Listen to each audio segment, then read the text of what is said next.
જય ગૌ માતા। હું આ માતાજી મિત્રો આપણે ગણો ને 2 મહિના થયા, 1.5 થી 2 મહિના, ત્યારે હું આ માતાજી એક્સિડન્ટ થયો લઈ આવ્યો હતો। માતાજી નથી ઊભા થાય એમ, અને પાછું ઠાઠું પણ ભાંગી ગયું છે। જો પૂછડું સુકાઈ ગયું। માતાજી છૂટી જાય એમાં લાભ છે, પણ માતાજી અમે ગોર બાપાને બોલાવ્યા હતા આપણે કે ભાઈ થોડુંક જાપને એવું કરી જોઈને મોક્ષ મળી। આધ્યાય વાંચ્યો તો માતાજીને મોક્ષ નથી મળતો। મારા વતી તમે બધા માતાજીને પ્રાર્થના કરો ને જરાક કે છૂટી જાય માતાજી। જો હેરાન નથી, બહુ ભયંકર હેરાન છે। જો અત્યારે શરીરમાં તમે જો સાંધ્યું કાયમ રેગ્યુલર પડખા ફરે એટલે વાંધો ન આવે। એકને એક પડખે હોય તો બહુ ભયંકર પરિસ્થિતિ છે માતાજીની,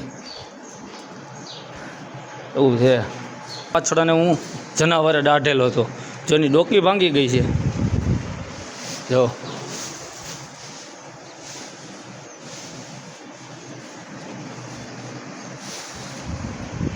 હજી અત્યારે બીમાર ઓછા દેખાય, કારણ કે અમારા બીજા વોર્ડ છે ને એમાં બીમાર વૈયા જાય એવું છે। જય ગૌ માતા। મારા વતી તમે મિત્રો પ્રાર્થના કરજો માતાજી છૂટી જાય એમ, કારણ કે એની વિકટ પરિસ્થિતિ છે। હવે અમારાથી નથી જોવાતું, કારણ કે 1.5 થી 2 મહિના તો થયા, તો માતાજી હજી આમનું હેરાન થાય છે। ખાય પીવાને જલસા કરે, પડખા ફરી જાય એટલે વાંધો ન, હું ચાંદીને ન પડે। જય ગૌ માતા।